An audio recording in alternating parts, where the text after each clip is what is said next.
भाजपा का विरोध इसलिए करेंगे क्योंकि भाजपा को हमने ही वोट दी थी, हमने चुना था। भाई भाजपा का विरोध नहीं है, विरोध इस बात का है कि किसानों की बात आखिर क्यों नहीं सुनी जा रही है। हम 8 महीने से सड़कों पे पड़े, बीवी बच्चों को छोड़ के पड़े, भूखे नंगे पड़े, खा रहे हैं, मेहनत कर रहे हैं। उसके बाद ये तो नमक हराम है सरकार, जिस अन्नदाता का अनाज खा रही है और उसी की नहीं सुन रही है। यदि प्राइवेटाइजेशन होगा तो धीरे धीरे किसान उस कृषि उपज मंडी में फसल ना ले जाके इधर उधर बेचेगा और धीरे धीरे जो हमारा इतने दिनों में आज़ादी के बाद इतना बड़ा सिस्टम बना है, जो हम किसान फसल लेके कृषि उपज मंडी में जाते हैं, वो कृषि उपज मंडियां खतरे में है। और ये तो किसान को किसान नहीं बता रही, पंजाब के भाइयों को खालिस्तानी पाकिस्तानी बता दिया। अरे यहाँ देख ले, अरे अब बता दे क्या कह रहे तू।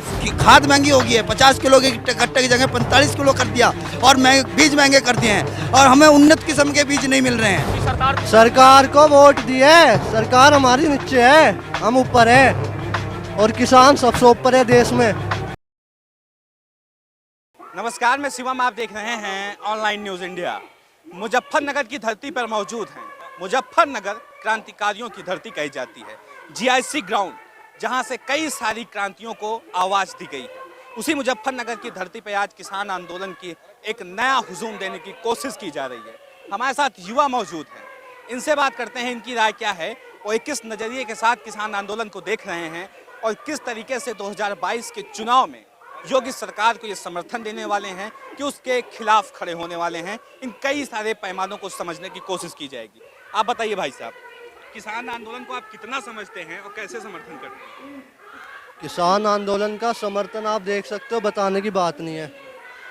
और बात रही बीजेपी सरकार की, जब यहाँ पर इलेक्शन हुआ था, हमने अपनी आरएलडी पार्टी, जो जाटों की पार्टी मेन है यहाँ की, उसे वोट ना दे के हमने संजीव बालियान जी को, मतलब बीजेपी पार्टी को वोट दिया था। हमने सोचा था वो हमारी बात समझेंगे। हम दिल्ली गए, उन्होंने वहाँ हमारी बात नहीं सुनी। किसान को ऐसा लीडर चाहिए जो किसान की बात सुने। आप युवा हैं, क्या करते हैं? अभी तो मैं कॉलेज में ही हूँ, बीबीए कर रहा हूँ। किसान आंदोलन के बारे में कितनी समझ है आपको, क्या समझते हैं? किसान आंदोलन, हमारे बड़े बुजुर्ग सब यहीं पे है, आप देख लो। समझ, ये दिल्ली में थे 9 महीने कम नहीं होते। कोई और बैठ के दिखाओ 9 महीने बारिश में जाड्डे में रहे, गर्मी भी सहन करी। मोदी ने कुछ कहा है? पूछा मोदी ने इन्हें? कितने किसान भाई शहीद हुए, कितने शहीद हुए? बहुत शहीद हुई है। जब भी सरकार को वोट दिए, सरकार हमारी नीचे है, हम ऊपर है और किसान सबसे ऊपर है देश में। सर, आपका मीडिया का मुजफ्फरनगर की धरती पे स्वागत है। गोदी मीडिया मोदी के अंदर बिक गया है। कुछ ही चैनल किसानों की समस्याओं को दिखा रहे हैं। मान्यवर, मेन 3 जो काले कानून हैं, इन काले कानूनों से कॉर्पोरेट जगत को फ़ायदा होगा, कॉर्पोरेट जो सरमायादार हैं, पूंजीपति लोगों को फ़ायदा होगा और हमारी ज़मीन खतरे में है। किसानों की समस्याएं 3 बिल काले कानून को वापस लेना है। हमारा गन्ने का पेमेंट 12,000 करोड़ रुपए का बकाया है, वो देना है। खाद महंगी हो गई है, 50 किलो के कट्टे की जगह 45 किलो कर दिया और बीज महंगे कर दिए हैं और हमें उन्नत किस्म के बीज नहीं मिल रहे हैं। किसानों पर ध्यान ना देकर ये सरकार जो है प्राइवेटाइजेशन पे जोर दे रही है, युवाओं की बेरोजगारी बढ़ा रही है, महंगाई बढ़ा दी है, हर क्षेत्र में महंगाई बढ़ा दी है। तो मेन तो किसान आज, और हमारा ये संगठन जो है भारतीय किसान यूनियन, किसानों का जो संगठन है, ये अराजनीतिक संगठन है। हम किसी भी सरकार का पक्षधर नहीं है, किसी सरकार का समर्थन नहीं करते हैं। भाजपा का विरोध करें? भाजपा का विरोध नहीं, जो भाजपा का विरोध इसलिए करेंगे क्योंकि भाजपा को हमने ही वोट दी थी, हमने चुना था, इसलिए उसका ही विरोध करेंगे। उसी के सामने हम जाके जी भाई भाजपा का विरोध नहीं है, विरोध इस बात का है कि किसानों की बात आखिर क्यों नहीं सुनी जा रही है। हम 8 महीने से सड़कों पे पड़े, बीवी बच्चों को छोड़ के पड़े, भूखे नंगे पड़े, खा रहे हैं, मेहनत कर रहे हैं। उसके बाद ये तो नमक हराम है सरकार, जिस अन्नदाता का अनाज खा रही है और उसी की नहीं सुन रही है। कोई ऐसा होगा रक्षक? ये क्या देश की रक्षा करेंगे जो हम लोगों की सुनवाई नहीं कर रहे हैं? तीनों जो काले कानून है उनको वापस लेना चाहिए। उन कानूनों से हमें क्या फायदा? पहले लिमिट होती थी हर चीज की। वो कृषि उपज मंडियां हमारी खतरे में आ गई हैं। यदि प्राइवेटाइजेशन होगा तो धीरे धीरे किसान उस कृषि उपज मंडी में फसल ना ले जाके इधर उधर बेचेगा और धीरे धीरे जो हमारा इतने दिनों में आज़ादी के बाद इतना बड़ा सिस्टम बना है, जो हम किसान फसल लेके कृषि उपज मंडी में जाते हैं, वो कृषि उपज मंडियां खतरे में हैं। और ये तो किसान को किसान नहीं बता रही, पंजाब के भाइयों को खालिस्तानी पाकिस्तानी बता दिया। अरे यहाँ देख ले, अरे अब बता दे क्या कह रहे तू। यहाँ देख ले क्या कह रहे हैं, पाकिस्तानी कह रहे हैं, अफगानिस्तानी कह रहे हैं, किसान कहते थे। क्या कह रहे हैं अब तू यहाँ बता, देख ले आके।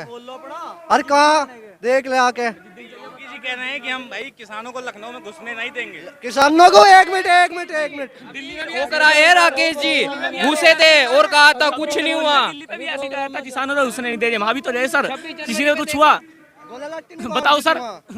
मारो लेते दिल्ली में भी तो मोदी साहब ने और योगी कह रहे हैं कि हमारी लट्ठी तैयार है, कोई भी आएगा लाठी तो हमारी, हम खाने को तैयार है, दिल्ली में भी तो तैयार हम खाने को तैयार है, आजा। तो तोड़ देंगे सर। हम लाठी खाने को तैयार, तेरी मारने को तैयार, हमारी खाने को तैयार, हम पिछड़ते नहीं। भाई यू है भाई यूपी का, मैं हरियाणा का, मैं पिछड़ देखो नहीं, या तो जीतागे या फिर हमारी लाश आएगी। ठीक है, दिल्ली मारी है, मैं दिल्ली मारी है तो अपना मैं जीतांगे। मोदी ने काले कानून जो तीनों रद्द करने पड़ेगा, इस पे कानून गारंटी बना पड़ेगा। नहीं भाई भाई बस है, पंजाब में इलेक्शन है, एक सीट भी नहीं कर सकती बीजेपी। हरियाणा में खत्म होली बीजेपी भाई साहब, एक मंत्री प्रोग्राम करवाए थे भाई साहब, दूध नहीं पी रही हम आगे से, एक प्रोग्राम भी कर हरियाणा में। क्या क्या योगी जी को भाई बात कर किसानों से पहले, यूं नहीं होती।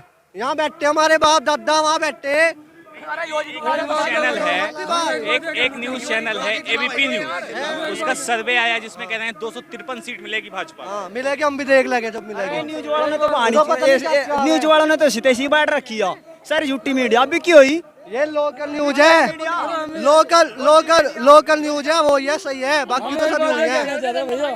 अंबानी अडानी भारत में दो ही रह गए क्या, अंबानी और अडानी? अडानी और अंबानी दे बस वही रह गए। रोटी किसान देगा, मोदी भी देना अपने घर से। अरे हम तो सीमा पे भी शहीद हुए हैं, यहाँ भी शहीद हो जाएंगे, आओ तो कोई करे ना, देखेंगे फिर इन्हें। देश की रक्षा भी किसान ही कर रहा, जवान भी हमारे भाई खड़े। या नहीं, 2 साल हो गए इन्होंने भर्ती नहीं निकाली, जो इन बच्चों की उम्र निकट गई, उनने क्या योगी जी वापस दे देगा या मोदी जी वापस दे देगा 2 साल की वो उम्र इनकी? 3 साल मैं खड़ा यहाँ, 3 टाइम रेस मारने वाला, 3 साल आर्मी की जीडी की तैयारी करी, इब उम्र एज होगी, क्या करूँ जा गोड्डे घसा के हालत धोरी मेरी देख ले करो। घर वाले भी मर लिए, खर्चा देते देते कहाँ लो देंगे भाई, अपनी बहनों की शादी करेंगे या ऐसा काम करेंगे, ये बताओ आप।